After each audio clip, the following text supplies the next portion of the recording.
Nakakamiss pala yung trabahong ito. Yung kahit anong pagod, anong hirap, ang nararanasan namin. Nakukuha pa rin namin ngumiti. Yung kahit pagod ka na, pero kapag ka nagkakwentuhan mo yung mga kasama mo, yung nararamdaman mo talaga yung saya. At natatawa ka pa minsan sa mga biruhan ng mga kasama. Kaya nakakamiss din, no? Naisip ko lang, kumusta na rin kaya yung mga dating kasama ko rito? Kasi nagsiuwian na rin naman sila. Kumusta naman na kaya sila? Yung trabaho nito hindi ko ito makakalimutan.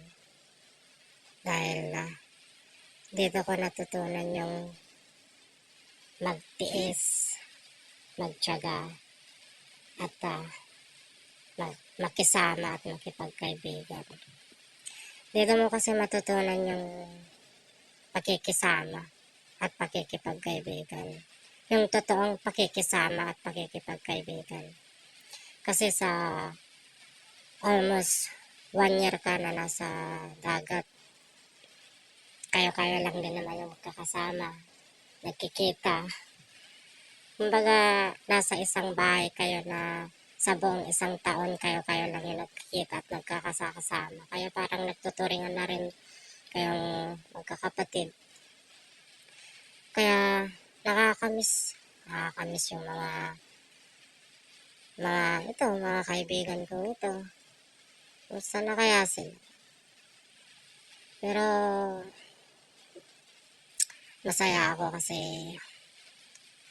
kahit papano sa pagiging fisherman namin, nakakilala ako ng mga totoong kaibigan.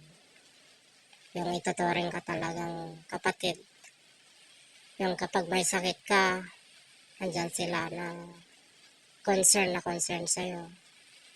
Dito mo lang talaga kasi mararanasan yung totoong pag-aalaga ng isang kaibigan. Kahit kaibigan mo, yung ituturing ka talagang kapatid.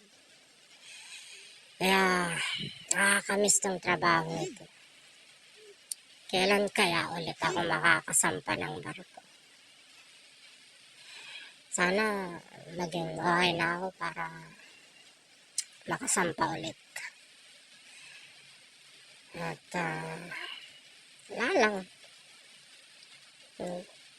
Namiss ko lang ito. Namiss ko lang